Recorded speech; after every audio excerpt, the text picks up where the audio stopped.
Hello दोस्तों, नमस्कार। स्वागत है आप सभी का टेक्निकल आरपीएम के यूट्यूब चैनल में। दोस्तों, इस वीडियो में हम लोग आईटीआई मैकेनिकल के तहत फीटर, टर्नर, मशीनिस्ट के विभिन्न प्रश्नों को देखेंगे, जो विभिन्न प्रश्नों में पूछे गए क्वेश्चन हैं या फिर पूछे जाने की संभावना है। जैसे assistant loco pilot, ordnance factory, NTPC, UPRBNL, DMRC, boring technician, HL, ISRO and other technician exam में पूछे जाने की संभावना है। दोस्तों, यह प्रैक्टिस सेट जो है वह 38 है। दोस्तों, अगर इससे पहले कि आप लोगों ने वीडियो नहीं देखा है तो डिस्क्रिप्शन में लिंक दिया हुआ है, वहाँ से आप देख सकते हैं। दोस्तों, चैनल से जुड़े रहने के लिए चैनल को सब्सक्राइब करें, वीडियो को लाइक करें और अपने दोस्तों को शेयर करें। तो चलिए स्टार्ट करते हैं।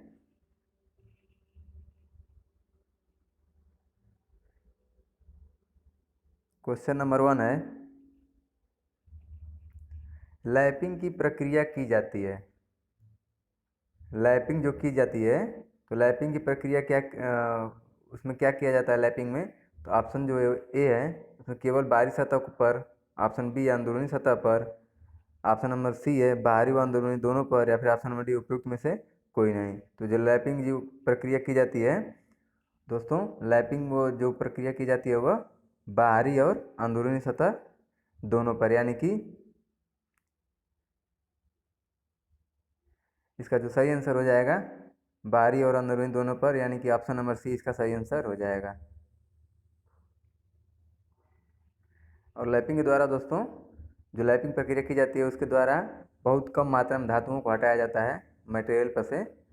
बहुत कम मात्रा में मटेरियल पर से धातुओं को काट के हटाया जाता है, जो लगभग 0.005 से लेकर के और 0.01 तक के धातुओं को हटाया जा सकता है। और लैप जो बनाया जाता है वो मुलायम धातु के लैप बनाया जाता है लैपिंग करने के लिए। तो लैपिंग प्रक्रिया की जाती है तो बाहरी व अंदरूनी सतह दोनों पर की जाती है। नेक्स्ट क्वेश्चन है, लोहा काटने का या फिर आयरन काटने का टूल कौन सा है? आयरन को काटने या फिर लोहा जो है उसको काटने के लिए कौन सा टूल प्रयोग किया जाता है दोस्तों? ऑप्शन नंबर बी है फाइल, ऑप्शन नंबर सी है स्क्रैपर, ऑप्शन नंबर सी है ऑप्शन नंबर बी है स्क्रैपर, ऑप्शन सी है हेक्सा, या फिर ऑप्शन नंबर डी है टैनन सॉ। तो जो लोहा काटने के लिए फाइल यूज की जाती है, जो टूल यूज किया जाता है दोस्तों, वह है क्या है? तो वह हेक्सा यूज किया जाता है, यानी कि हेक्सा से कटिंग की जाती है आयरन का। नेक्स्ट क्वेश्चन है, क्वेश्चन नंबर 3, निम्नलिखित में किसका बाहरी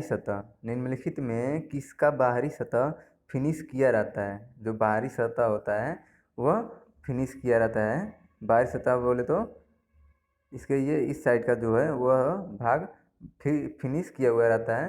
तो वो क्या चीज़ है दोस्तों? तो वह ड्राई लाइनर होता है, यानी कि ऑप्शन नंबर बी इसका सही आंसर हो जाएगा। नेक्स्ट क्वेश्चन है, क्वेश्चन नंबर 4, ऑटोमोबाइल गियर समांतर बने होते हैं। जो ऑटोमोबाइल में गियर होता है, ऑटोमोबाइल इंडस्ट्री में जो गियर समांतर किसके बनाए जाते हैं? वैसे दोस्तों, गियर तो प्लास्टिक के भी बनाए जाते हैं, एलॉय स्टील के भी बनाए जाते हैं, माइल्ड स्टील के भी बनाए जाते हैं, स्टेनलेस के भी बनाए जाते हैं, कास्ट आयरन के भी बनाए जाते हैं। विभिन्न प्रकार के उपयोग के हिसाब से चमड़े का भी कहीं कहीं बनता है दोस्तों, लेकिन चमड़े का तो नहीं बनता है, बट हाँ कोई हार्ड धातु, हार्ड प्लास्टिक होता है, कार्ड रबर, उसका बनता है। तो ऑटोमोबाइल में गियर समानतः बने होते हैं, किसके बने होते हैं? तो ऑटोमोबाइल शॉप में जो गियर बनाए जाते हैं वो समानतः एलॉय स्टील के बनाए जाते हैं, यानी कि ऑप्शन नंबर डी इसका सही आंसर हो जाएगा। नेक्स्ट क्वेश्चन है, क्वेश्चन नंबर 5, यदि कोई कुर्ता या फिर कमीज यदि कोई कुर्ता या कमीज सफ़ेद है तो इसका अर्थ होता है कि, अगर कोई कपड़ा सफ़ेद है तो उसका अर्थ क्या होगा? वो ऑप्शन दिया है। ऑप्शन नंबर ए प्रकाश, वह प्रकाश को पूरी तरह परावर्तित करता है। ऑप्शन बी है वह प्रकाश का पूरा शोषण करता है। ऑप्शन सी है वह लाल रंग का शोषण करता है। वह ऑप्शन नंबर डी है वह नीले रंग का शोषण करता है। तो जो वाइट वाइट कलर होता है या फिर वाइट कपड़े, तो वह प्रकाश को पूरी तरह से परावर्तित कर देते हैं। तो इसका यही अर्थ है, यानी कि ऑप्शन नंबर ए इसका सही आंसर हो जाएगा। नेक्स्ट क्वेश्चन है,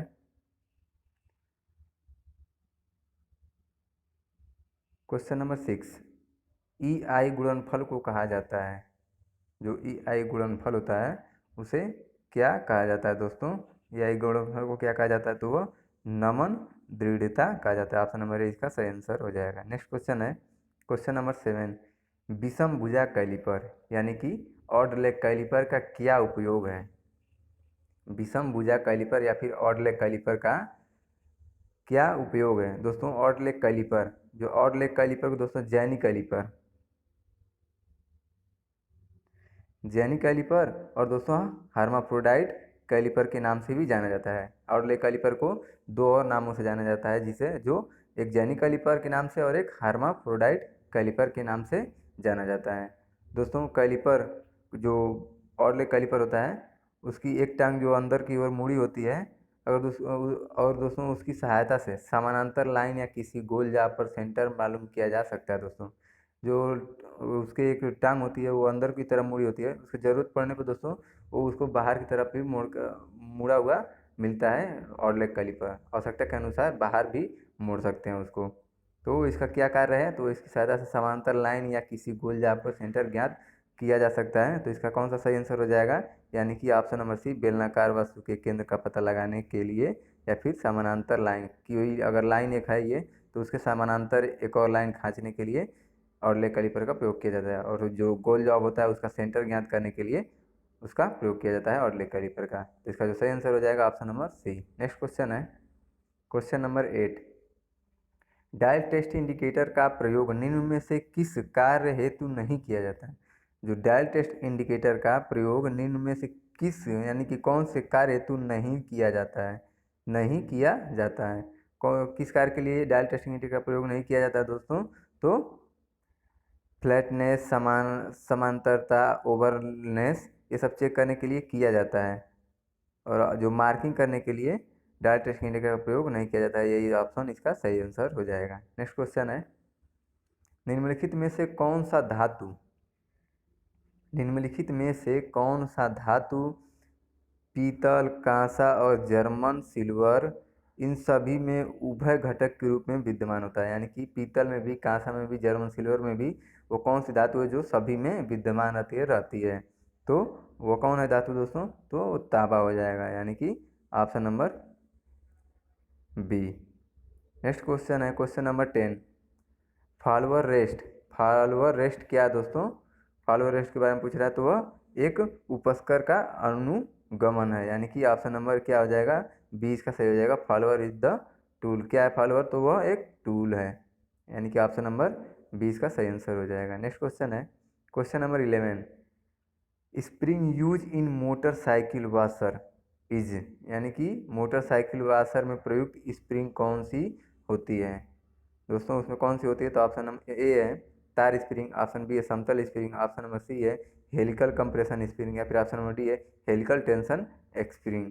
तो जो मोटर साइकिल में वाशर में प्रयुक्त स्प्रिंग होती है वह कौन सी होती है? तो वह हेलिकल संपीड़न यानी कि हेलिकल कंप्रेशन स्प्रिंग होती है। ऑप्शन नंबर इसका सी सही आंसर हो जाएगा। नेक्स्ट क्वेश्चन है क्वेश्चन नंबर 12। न्यूनतम सीमा एवं बुनियादी, न्यूनतम सीमा एवं बुनियादी आकार यानी कि मूलभूत साइज जो होती है बुनियादी आकार, आकार के बीच के अंतर को क्या कहते हैं? न्यूनतम सीमा और बुनियादी आकार के बीच के बीच के अंतर को क्या कहा जाता है दोस्तों? तो उसे क्या कहा जाता है? निचला विचलन या कि न्यून विचलन, यानी कि ऑप्शन नंबर कौन सा होगा? ऑप्शन नंबर डी इसका सही आंसर हो जाएगा। यानी कि न्यूनतम सीमा एवं बुनियादी आकार, यानी कि जो एकदम न्यूनतम सीमा है और यह बुनियादी आकार है, और यह अपर लिमिट है और यह लोअर लिमिट है, और इसके बीच की सीमा को बोल रहा है तो क्या होगा? निचला विचलन हो जाएगा। Option number C, option number D इसका सही आंसर हो जाएगा। नेक्स्ट क्वेश्चन है question number 13। Which tool is use to cut a external thread, यानी कि बाहरी थ्रेड काटने के लिए प्रयुक्त एक औजार कहलाता है? बाहरी थ्रेड काटने के लिए कौन सा औजार का प्रयोग किया जाता है दोस्तों? कौन सा औजार का प्रयोग किया जाता है? तो वह औजार है दोस्तों डाई।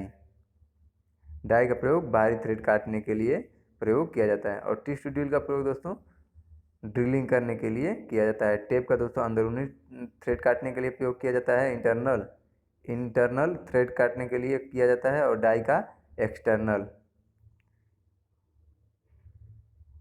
टेप का इंटरनल थ्रेड और डाई का एक्सटर्नल थ्रेड। और हाफ नट दोस्तों वो लेथ मशीन में लगा होता है, हाफ नट लेथ मशीन में कैरेज में लगा होता है। और जो ये ट्विस्ट ड्रिल है, ट्विस्ट ड्रिल ड्रिलिंग करने के लिए प्रयोग किया जाता है। तो बाहरी थ्रेड काटने के लिए कौन सा उपयोग होता है औजार है, तो वह डाई है।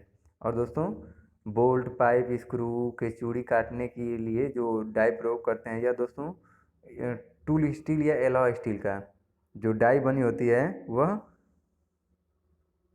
टूल स्टील या और एलॉय स्टील, टूल स्टील या एलॉय स्टील की बनाई जाती है दोस्तों, और इससे अच्छी तरह से कठोर कर दिया जाता है। और जो इसकी शुरू की चूड़ियाँ होती हैं, जो डाई में शुरुआत की चूड़ियाँ जो बनी होती हैं, वो चेम्फर, हल्का सा चेम्फर की हुई होती हैं, जिससे जिस राड या नट बोल्ट का थ्रेडिंग करना है वो उसको राड पे आसानी से चढ़ सकने के लिए ये चूड़ियों को चेम्फर किया रहता है। तो दोस्तों इसका जो सही आंसर हो जाएगा ऑप्शन नंबर सी, इसका सही आंसर हो जाएगा। बाहरी थ्रेड काटने के लिए डाई का प्रयोग किया जाता है। नेक्स्ट क्वेश्चन है क्वेश्चन नंबर 14। जाप को पकड़ने के लिए प्रयोग होने वाली आम युक्ति कौन सी है? जो जॉब को पकड़ा जाता है उसको प्रयोग होने वाली आम युक्ति, यानी कि आम भाषा में कौन सी, मतलब जनरली कौन सा युक्ति का प्रयोग किया जाता है कंपोनेंट का? तो दोस्तों किसका प्रयोग किया जाता है? तो वाइस, यानी कि बेंच वाइस, चाहे जो भी वाइस है उसका प्रयोग किया जाता है। हैंड वाइस का भी किसी किसी कार्यों में प्रयोग किया जाता है, लेग वाइस का भी प्रयोग किया जाता है, लेकिन वो क्या होता है, तो वह वाइस का ही प्रयोग किया जाता है। नेक्स्ट क्वेश्चन है, एक डीजल इंजन में ईंधन ज्वलित होता है। जो एक डीजल इंजन होता है उसमें ईंधन कैसे जलता है? डीजल इंजन जो होता है दोस्तों उसमें ईंधन कैसे जलता है? चिंगारी स्पार्क द्वारा, अंतःक्षिप्त ईंधन द्वारा, अंतर्दहन के चूसड़ द्वारा, या फिर दहन के लिए सप्लाई की गई वायु के संपीड़न के द्वारा। तो जो डीजल जलती है दोस्तों वो कैसे जलती है? तो डीजल जलाने के लिए दहन के लिए सप्लाई की गई, जो जलने के लिए सप्लाई की गई वायु के संपीड़न द्वारा, जब वायु संपीड़ित होती है, अगर यह सिलेंडर है, ये सिलेंडर बोले दोस्तों, तो इसमें जो सिलेंडर में ये वायु भरी रहती है, ये सब यहाँ पे कंप्रेस होकर ऊपर यहाँ पे इतने में रुकी रहती है, तो यह जब वायु को कंप्रेस करते हैं तो यह हीट हो जाती है, तो यह ऑटोमेटिक जब स्प्रे उस पर होता है फ्यूल तब ये जल जाती है। तो यानी कि ऑप्शन नंबर डी इसका सही आंसर हो जाएगा। नेक्स्ट क्वेश्चन है क्वेश्चन नंबर 16। सस्पेंड वैक्यूम ब्रेकों में पिस्टन के दोनों ओर वैक्यूम होता है।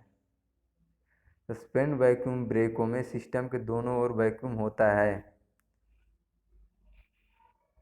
किस लिए दोस्तों होता है वह? तो ब्रेक को रिलीज होने के लिए, यानी कि होने पर। वो कब होता है? सिस्टम वैक्यूम ब्रेकों में पिस्टन के दोनों ओर वैक्यूम कब होता है? तो ब्रेक के रिलीज होने पर होता है, यानी कि ऑप्शन नंबर बी इसका सही आंसर हो जाएगा। यह दोस्तों क्वेश्चन पूछा हुआ है DRDO टर्नर में। नेक्स्ट क्वेश्चन है, कमरे को ठंडा किया जा सकता है। जो कमरे, कोई भी कमरा को ठंडा कैसे किया जा सकता है? तो दोस्तों संपीड़ित जो उसके अंदर की वायु या गैस जो होती है उसको बाहर निकाल करके रूम को ठंडा कर दिया जाता है या किया जा सकता है, यानी कि ऑप्शन नंबर क्या हो जाएगा? ऑप्शन नंबर बी इसका सही आंसर हो जाएगा। नेक्स्ट क्वेश्चन है, लकड़ी को सुखाने का कारण है। लकड़ी को सुखाने का कारण है, लकड़ी को दोस्तों क्यों सुखाया जाता है?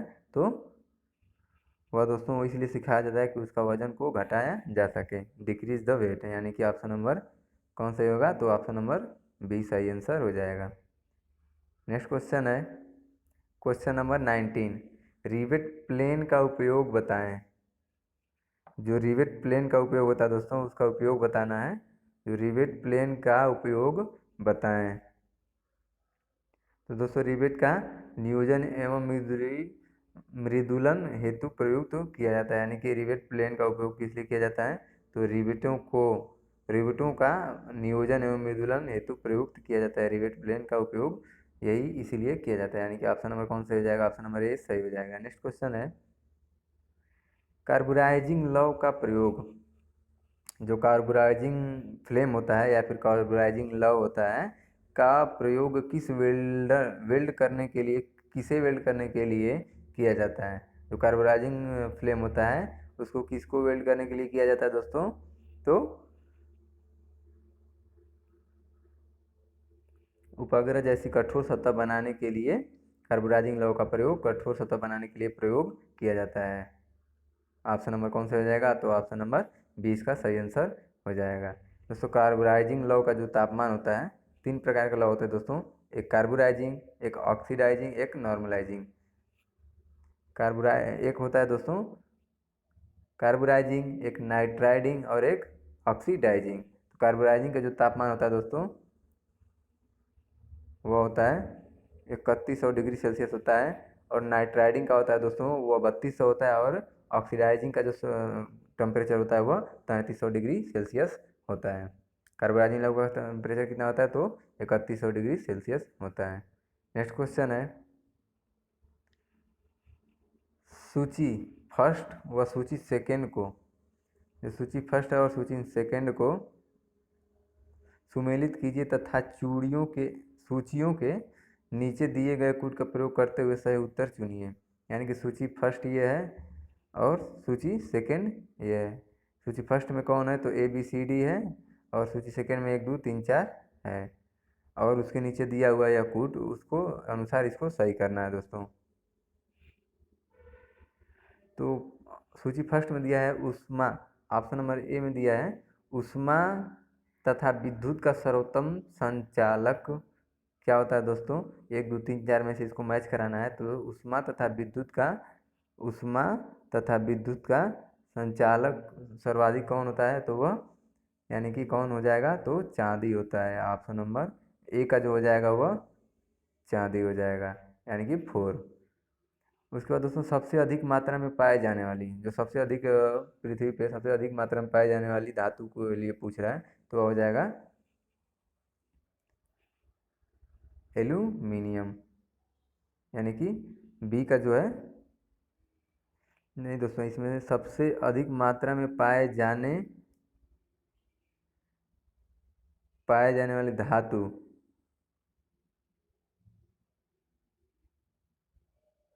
सबसे अधिक मात्रा में पाए जाने वाली धातु, तो इसका कौन हो जाएगा?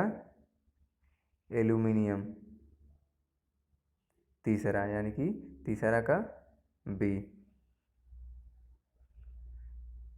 दोस्तों यहाँ से यहाँ तक चला गया है, ये शीशा बीच में रुका हुआ है। तो पाए जाने वाली धातु कौन है? तो एल्यूमिनियम है। और सबसे अधिक लचीली तथा पीटकर बढ़ाए जाने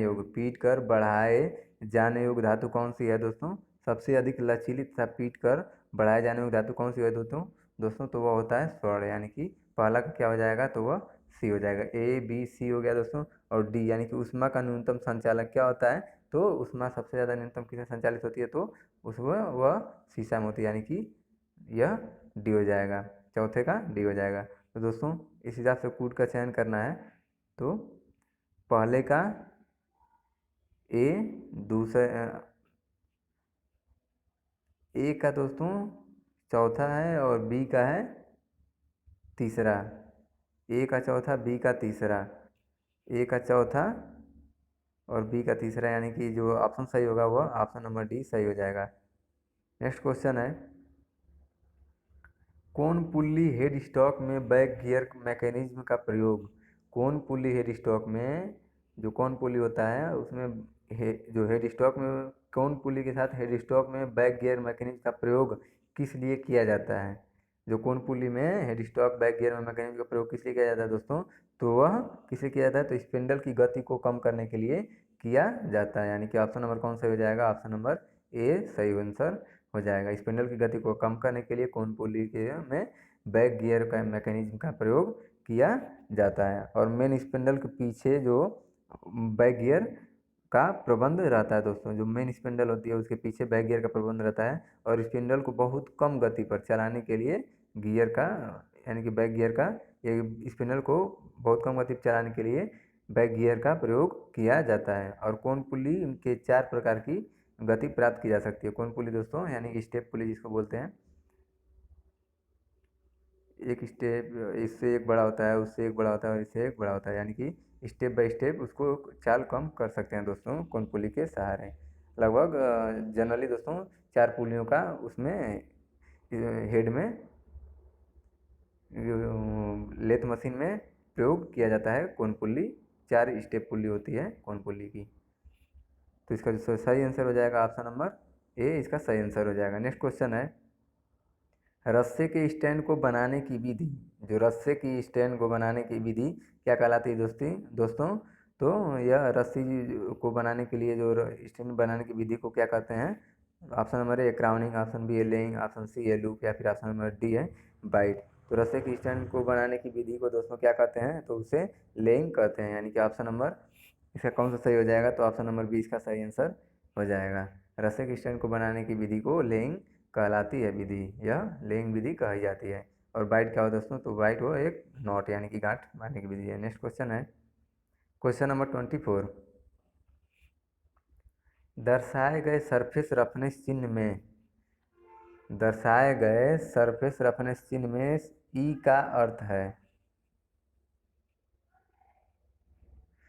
दर्शाया गया सरफेस रफनेस चिन्ह में सी का अर्थ है। ऑप्शन नंबर ए ले की दिशा, ऑप्शन नंबर बी सैंपल की लंबाई, ऑप्शन नंबर सी उत्पादन की विधि, या फिर ऑप्शन नंबर डी है आरे का मान। तो दोस्तों इसमें जो कौन सही आंसर हो जाएगा? तो दोस्तों जो रफनेस दर्शाया जाता है वह दोस्तों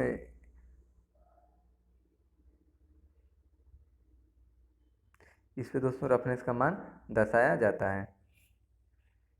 इससे दोस्तों यह होता है यहाँ पे ए, उसके जस्ट ऊपर दोस्तों वैसे ही क्लॉकवाइज ही इसको सेट किया जाता है। यहाँ पे बी, यहाँ पे सी, यहाँ पे डी और यहाँ पे ई।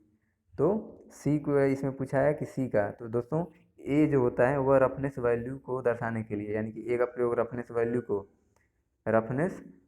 को दर्शाने के लिए प्रयोग किया जाता है।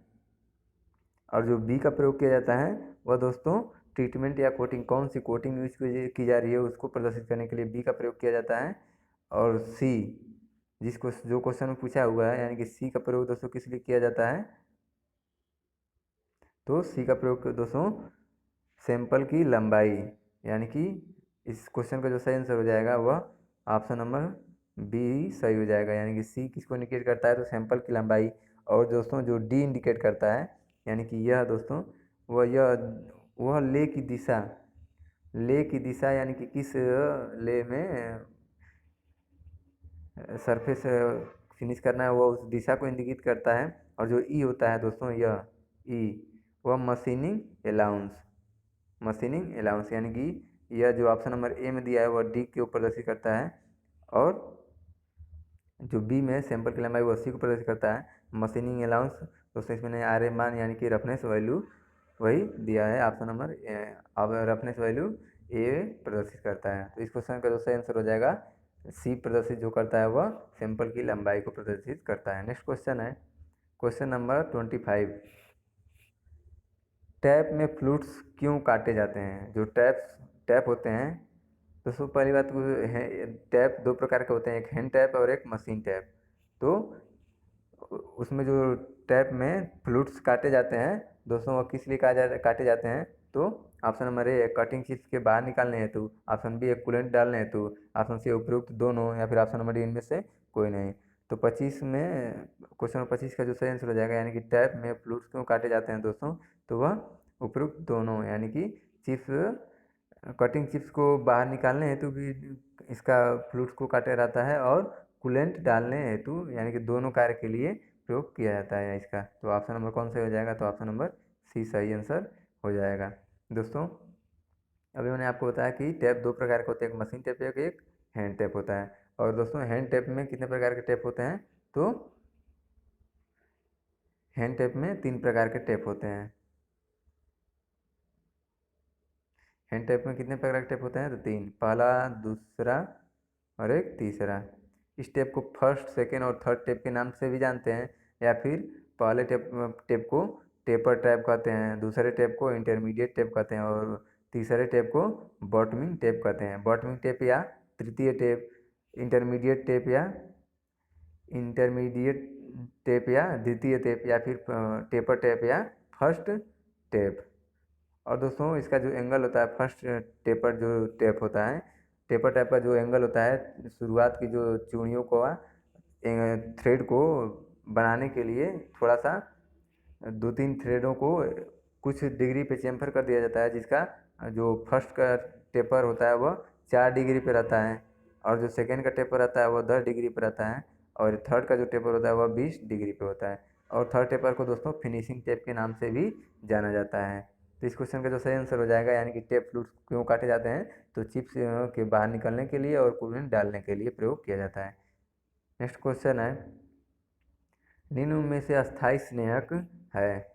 अस्थायी स्नेहक पूछा दोस्तों, तो निम्न में से कौन सा अस्थायी स्नेहक, तो अस्थायी स्नेहक दोस्तों कौन होता है, तो अस्थायी स्नेहक ग्रेफाइट को कहा जाता है, यानी कि ऑप्शन नंबर ए सही आंसर हो जाएगा, अस्थायी या फिर ठोस। केमशाफ्ट, केमशाफ्ट का अर्थ है, केमशाफ्ट का क्या अर्थ है दोस्तों, तो इंजन वाल्वों को चलाना, ऑयलिंग पंप चलाना, फ्यूल पंप चलाना, यानी कि जो केमशाफ्ट का अर्थ है कार्य है वह दोस्तों क्या है, तो वह उपयुक्त सभी कार्य हैं, यानी कि ऑयल पंप, इंजन के वाल्व को और फ्यूल पंप को, तीनों को ऑपरेट करता है केमशाफ्ट। नेक्स्ट क्वेश्चन है, चार पहिए वाली गाड़ियों का स्टीयरिंग इस तरह होता है कि आगे के पहिए, ऑप्शन नंबर ए है बिना स्लिप के घूमते हैं, ऑप्शन बी है स्लिप करते हुए घूमते हैं, ऑप्शन सी उपयुक्त दोनों सत्य हो सकते हैं, या फिर ऑप्शन नंबर डी इनमें से कोई नहीं। तो चार पहिए वाली गाड़ियों का स्टीयरिंग इस तरह बना होता है कि आगे के पहिए बिना स्लिप के ही घूमे, यानी कि ऑप्शन नंबर कौन सा हो जाएगा, तो ऑप्शन नंबर ए इसका सही आंसर हो जाएगा। नेक्स्ट क्वेश्चन है दोस्तों, चैनल से जुड़े रहने के चैनल को जरूर सब्सक्राइब करें, टेक्निकल आरपीएम। नेक्स्ट क्वेश्चन है question number 29, 0 kelvin is equivalent to, यानी कि 0 केल्विन किसके बराबर है, 0 केल्विन जो तापमान की SI मात्रक है जो केल्विन, तो उसका 0 केल्विन इज इक्वेलेंट टू किसके बराबर है, तो ऑप्शन नंबर ए है 273 degree Celsius, option number B है -273 डिग्री सेल्सियस, ऑप्शन सी है 0 डिग्री सेल्सियस, या फिर ऑप्शन नंबर डी है 100 डिग्री सेल्सियस। तो 0 केल्विन के इक्वेलेंट क्या है दोस्तों, तो ऑप्शन नंबर कौन से हो जाएगा, ऑप्शन नंबर बी सही हो जाएगा, यानी कि -273 degree Celsius is equal to 0 kelvin. और दोस्तों तापमान यानी कि 40 -40 डिग्री सेल्सियस, -40 डिग्री सेल्सियस तापमान बराबर होता है किसके, तो -40 डिग्री फ़ारेनहाइट के बराबर होता है। दोस्तों बहुत से एग्जाम में पूछा जा चुका क्वेश्चन है, यानी कि -40 degree Celsius is equal to -40 degree Fahrenheit, दोनों तापमान बराबर होता है। नेक्स्ट क्वेश्चन है, हेडलैम्प वाल्व के आर पार परावर्तक का आकार समानता होता है, यानी कि हेडलैम्प वाल्व के आर पार परावर्तक का आकार समानता क्या होता है दोस्तों, तो वो होता है पारबोलिक, यानी कि ऑप्शन नंबर कौन सा हो जाएगा, पारबोलिक, यानी कि ऑप्शन नंबर ए सही हो जाएगा। नेक्स्ट क्वेश्चन है question number 31, type of fire extinguisher for class A fire, यानी कि क्लास ए फायर के लिए शामकों के प्रकार हैं।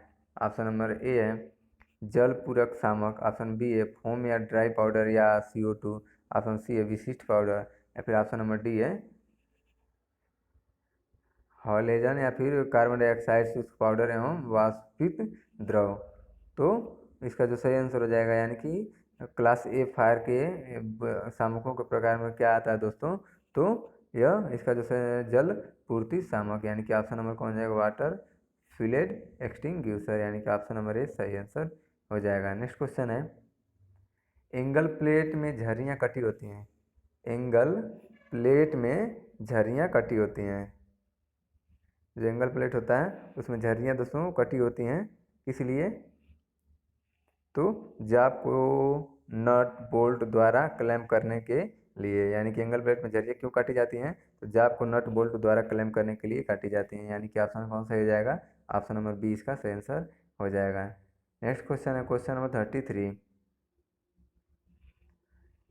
कौन सी ऑक्सीएसिटिलीन वेल्डिंग को मोटे पदार्थ के लिए प्रयोग किया जाता है, कौन सी ऑक्सीएसिटिलीन वेल्डिंग को मोटे पदार्थ के लिए प्रयोग किया जाता है दोस्तों, कौन सी ऑक्सीएसिटिलीन वेल्डिंग को मोटे पदार्थ के लिए प्रयोग किया जाता है, तो वह दायावर्तीय वेल्डिंग को, राइट वर्थ वेल्डिंग को मोटे पदार्थ के लिए प्रयोग किया जाता है दोस्तों। जनरली दोस्तों सभी लोग दायावर्त ही वेल्डिंग करते हैं, बहुत कम ही होते हैं जो लेफ्ट वर्थ वेल्डिंग करते हैं। नेक्स्ट क्वेश्चन है the colour of cast iron is, यानी कच्चा लोहा का रंग कैसा होता है दोस्तों। कच्चा लोहा का रंग कैसा होता है, सफ़ेद, लाल, काला, पीला। तो कच्चा लोहा का जो कलर कौन सा होता है, तो वह ब्लैक कलर का होता है, यानी कि ऑप्शन नंबर सी सही हो जाएगा, काला। नेक्स्ट क्वेश्चन है खराद के लिए बेलनाकार रफ कास्टिंग को कसकर पकड़ने के लिए निम्न में से कौन किसका प्रयोग किया जाता है। खराद मशीन के बेलनाकार रफ कास्टिंग को कसकर पकड़ने के लिए निम्नलिखित में से किसका प्रयोग किया जाता है दोस्तों। तो किसका प्रयोग किया जाता है, तो कॉलेट चक का प्रयोग किया जाता है, यानी कि ऑप्शन नंबर कौन सा हो जाएगा, तो सी सही आंसर हो जाएगा। नेक्स्ट क्वेश्चन है the coupling use as a knee joint the milling machine, यानी कि मिलिंग मशीन में नी जोड़ की तरह प्रयुक्त होने वाला युग्मक है। कौन सा युग्मक प्रयोग किया जाता है, तो ऑप्शन है फ्लेंज युग्मक, सार्वत्रिक युग्मक, फ्लेंज युग्मक व सार्वत्रिक युग्मक, या फिर ऑप्शन नंबर डी है मप युग्मक। तो जो मिलिंग मशीन में नी जोड़ के लिए प्रयुक्त होने वाला युग्मक क्या होता है दोस्तों, तो होता है सार्वत्रिक युग्मक, यानी कि यूनिवर्सल कपलिंग प्रयोग किया जाता है। नेक्स्ट क्वेश्चन है question number 37 under cutting is done, यानी कि अंडर कटिंग इज डन, यानी कि में अंडर कटिंग इज डन में आदोरधन किया जाता है, यानी कि ऑप्शन नंबर ए है चरमबद्ध बेलनाकार सतहों के कंधे के पास, ऑप्शन नंबर बी है बोल्ट बोल्ट में चूड़ी स्थान के अंत में, ऑप्शन नंबर सी है ए और बी दोनों, या फिर ऑप्शन नंबर डी है उपयुक्त में से कोई नहीं। तो इसका जो सही आंसर हो जाएगा दोस्तों वो हो जाएगा, यानी कि बोल्ट में चूड़ी स्थान के अंत में और चरमबद्ध बेलनाकार सतहों के कंधे के पास किया जाता है इसका प्रयोग। तो इसका जो सही आंसर हो जाएगा ऑप्शन नंबर सी, यानी कि ए एंड बी दोनों। नेक्स्ट क्वेश्चन है क्वेश्चन नंबर 38 ट्विस्ट डील को, जो ट्विस्ट डील होता है, ट्विस्ट डील को किस लिए डील भी कहा है, कौन सा डील कहा जाता है। जो ट्विस्ट डील होता है उसको कौन सा और डील किस नाम से जाना जाता है दोस्तों, तो ट्विस्ट डील को किस और नाम से जाना जाता है, तो वह स्पायरल फ्लूइड डील के नाम से भी जाना जाता है, यानी कि ट्विस्ट डील को स्पायरल फ्लूइड डील भी कहा जाता है, यानी कि ऑप्शन नंबर सी इसका सही आंसर हो जाएगा। नेक्स्ट क्वेश्चन है कास्ट आयरन। नेक्स्ट क्वेश्चन है कास्ट आयरन की मशीनिंग के समय किस प्रकार के शीतलक कूलेंट का प्रयोग किया जाता है। जो कास्ट आयरन होता है उसकी मशीनिंग के लिए मशीनिंग के समय किस प्रकार के शीतलक कूलेंट प्रयोग किए जाते हैं, शीतलक का प्रयोग किया जाता है। तो दोस्तों कास्ट आयरन भंगुर होता है और इसको मशीनिंग के लिए केवल शुष्क वायु का प्रयोग किया जाता है, यानी कि इसका कौन सा आंसर हो जाएगा, तो ऑप्शन नंबर सी इसका सही आंसर हो जाएगा, शुष्क वायु का प्रयोग किया जाता है कास्ट आयरन की मशीनिंग के लिए। नेक्स्ट क्वेश्चन है cylinder head is made of, यानी कि सिलेंडर शीर्ष को डैश से बनाया गया है। सिलेंडर हेड किससे बना होता है दोस्तों, तो इसका जो सही आंसर हो जाएगा वह सिलेंडर हेड कास्ट आयरन या फिर एल्यूमिनियम मिलाकर का बनाया जाता है, यानी कि ऑप्शन नंबर ए इसका सही आंसर हो जाएगा। नेक्स्ट क्वेश्चन है ओवर ड्राइव ट्रांसमिशन द्वारा मेन शाफ्ट की चाल से propeller shaft, over drive transmission द्वारा मेन शाफ्ट की चाल से प्रोपेलर शाफ्ट कम घूमती है, तेज घूमती है, नहीं घूमती है, इनमें से कोई नहीं। तो जो ओवर ड्राइव ट्रांसमिशन द्वारा मेन शाफ्ट की जो चाल होती है वह दोस्तों चाल से प्रोपेलर शाफ्ट तेजी से घूमती है। जो ओवर ड्राइव ट्रांसमिशन द्वारा मेन शाफ्ट की जो चाल होती है से प्रोपेलर शाफ्ट जो होता है वह अधिक तेजी से घूमता है, यानी कि ऑप्शन नंबर 20 का सही आंसर हो जाएगा। नेक्स्ट क्वेश्चन है तरल की the viscosity is fluid varies with, यानी कि तरल की सांद्रता किसके साथ बदलती है। ऑप्शन नंबर ए है तापमान और दबाव, ऑप्शन बी है तापमान, ऑप्शन सी है दाब, ऑप्शन डी है डेंसिटी यानी कि घनत्व। तो तरल की सांद्रता किसके साथ बदलती है दोस्तों, तो वह किसके साथ बदलती है, तो वह तापमान के साथ बदलती है। इसका जो सही आंसर हो जाएगा option number B. Next question है इन मापदंडों को सही क्रम इनके अधिकतम दूरी के इन मापदंडों का सही क्रम इनके अधिकतम से न्यूनतम के औजार जीवन काल को प्रभावित करने वाले कारकों के क्रम में क्या होगा। यानी कि इन मापदंडों जो ऑप्शन में दिया है दोस्तों, यह एक है।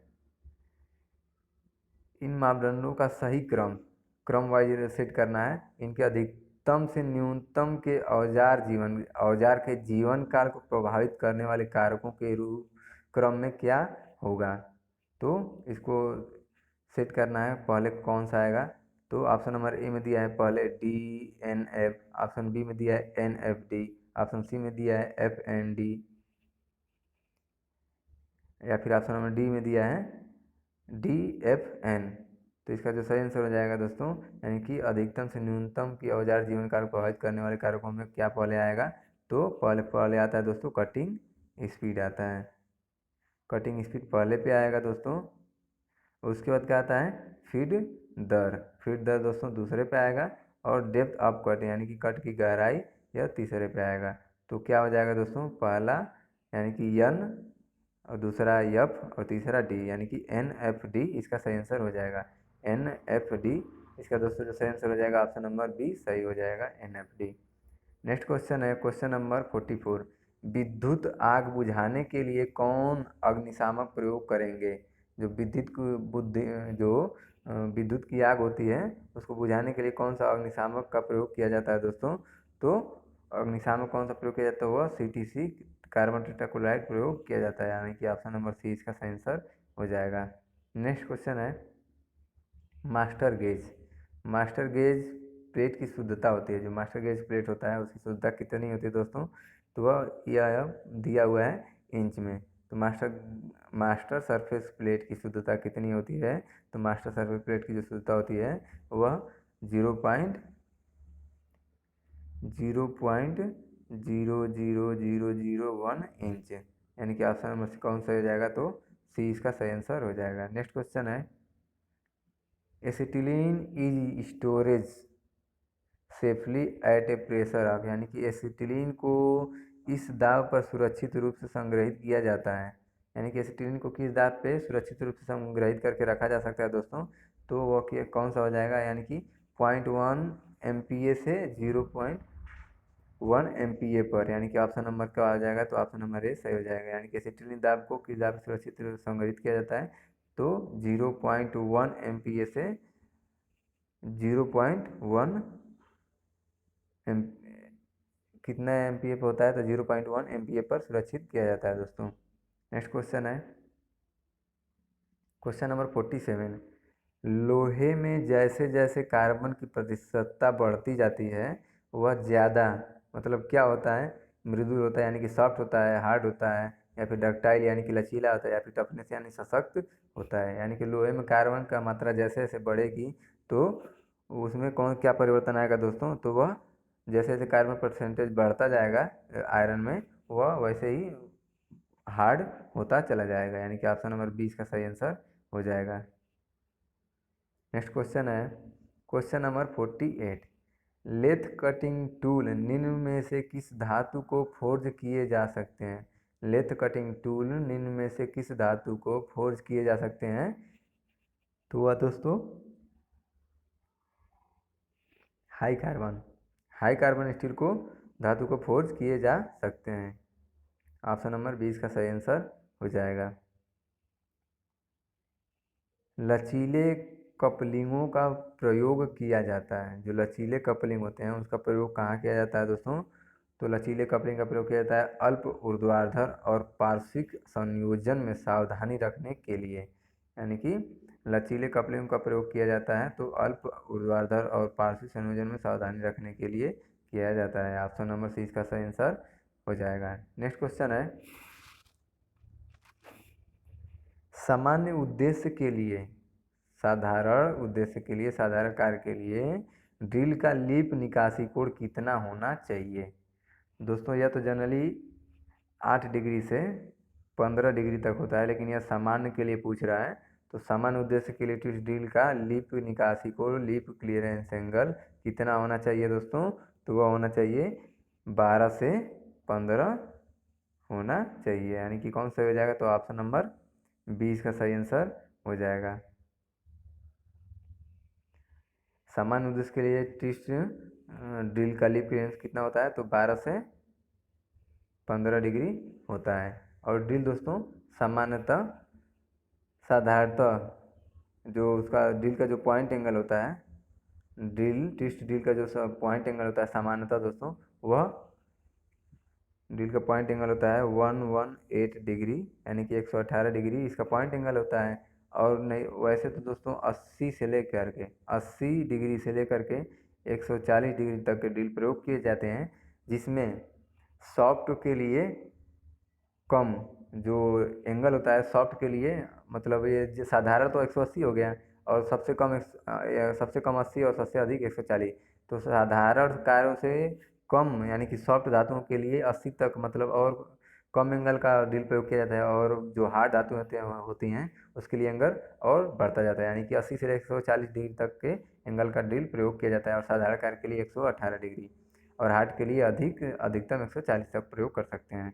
और दोस्तों ड्रिल कितने प्रकार के होते हैं? ड्रिल 3 प्रकार के होते हैं। एक होता है हार्ड, एक होता है नॉर्मल, और एक होता है सॉफ्ट। ड्रिल दोस्तों एक हार्ड, नॉर्मल और सॉफ्ट होता है, और इसका जो हेलिक्स एंगल होता है उसका अलग अलग हेलिक्स एंगल भी ड्रिल का होता है, यानी कि हार्ड का जो हेलिक्स एंगल देखा जाए तो वह 10 से 13 डिग्री रहता है। हेलिक्स एंगल की बात हो रही है दोस्तों। हार्ड का 10 से 13 डिग्री रहता है, और जो नॉर्मल ड्रिल होता है वह 18 से 30 डिग्री होता है, और जो सॉफ्ट का होता है वह सबका दोस्तों 35 से लेकर के लगभग हमको लगता है यहाँ पे ये 40 डिग्री तक होता है। ड्रिल कितने प्रकार के होते हैं? तो 3 HNS, हार्ड, नॉर्मल और सॉफ्ट। हेलिक्स एंगल इसका अलग अलग होता है। और दोस्तों ड्रिल में जो मार्जिन छोड़कर शेष भाग होता है उसे बॉडी क्लीयरेंस कहा जाता है। ड्रिल में मार्जिन को छोड़ करके शेष भाग जो होता है वो बॉडी क्लीयरेंस होता है। और दोस्तों मार्जिन क्या होता है? तो मार्जिन कटिंग साइड में, मार्जिन क्या होता है? तो मार्जिन जो है कटिंग साइड में जो ड्रिल होता है ऐसे बना होता है, तो ये जो लाइनिंग होता है दोस्तों यही मार्जिन होता है। तो यह कटिंग साइड में एक पतली सी उभरी हुई रेखा मार्जिन कहलाती है, जो यही मार्जिन है दोस्तों, यही मार्जिन रखी जाती है, वो उसे मार्जिन कहते हैं दोस्तों। और दोस्तों से जो एक लैंड यानी कि जो पूरे फ्लूइड्स होता है उसमें लैंड जो और से जब बाकी रहता है उसमें ड्रिल के फ्लूइड्स के बीच के संपूर्ण भाग को लैंड कहते हैं। ड्रिल के फ्लूइड्स के बीच के जो संपूर्ण भाग होते हैं ये दोस्तों उसे लैंड कहते हैं। और फ्लूइड्स दोस्तों ड्रिल में कटिंग एज का निर्माण करता है। जो फ्लूइड्स होते हैं ड्रिल में कटिंग एज का निर्माण करता है, और ड्रिल में जितने फ्लूइड्स होते हैं उतनी ही कटिंग एज होती है। ड्रिल में जितने फ्लूइड्स बने होते हैं उतने ही कटिंग एज की संख्या रहती है। और दोस्तों अब इसमें जो क्वेश्चन पूछा है लिप क्लियरेंस एंगल का, तो वह साधारण के लिए कितना होता है? तो 12 से 15 होता है। और दोस्तों मैंने आपको अभी बताया कि वैसे तो इसका मटेरियल के अकॉर्डिंग इसका प्रयोग किया जाता है, यानी कि 12 से 15 डिग्री जो प्रयोग किया जाता है दोस्तों वो प्रयोग किया जाता है माइंड स्टील व एल्यूमिनियम के लिए, यानी कि यह किसके लिए? तो माइंड स्टील और एल्यूमिनियम के लिए 12 से 15 प्रयोग किया जाता है। और 8 से 10 डिग्री का जो लिप क्लियरेंस एंगल होता है दोस्तों वह कास्ट स्टील या फोर्ज स्टील के लिए, यानी कि इसका कास्ट स्टील या फोर्ज स्टील के लिए प्रयोग किया जाता है। और दोस्तों जो 8 से 12 डिग्री के तक होता है 12 डिग्री तक होता है वह दोस्तों कास्ट आयरन के लिए 8 से 12 डिग्री तक प्रयोग किया जाता है दोस्तों। और जो 10 से 12 डिग्री के लिए पीतल व कापर के लिए प्रयोग किया जाता है लिप क्लियरेंस एंगल। और दोस्तों कठोर धातुओं के लिए ड्रिलिंग में यह कोण कम रखा जाता है। जो बहुत कठोर धातु होते हैं उसमें ड्रिलिंग में यह एंगल कम रखा जाता है। और इस क्वेश्चन का जो सही आंसर है दोस्तों वह है सामान्य उद्देश्य के लिए ट्विस्ट ड्रिल का लिप क्लियरेंस यानी लिप निकासी कोण कितना रखा जाना चाहिए, तो वह 12 डिग्री से 15 डिग्री इसका सही आंसर हो जाएगा। दोस्तों चैनल से जुड़े रहने के लिए चैनल को सब्सक्राइब करें, वीडियो को लाइक करें और दोस्तों अपने दोस्तों को शेयर करें। दोस्तों फिर मिलते हैं अगले वीडियो में, तब तक के लिए दोस्तों धन्यवाद।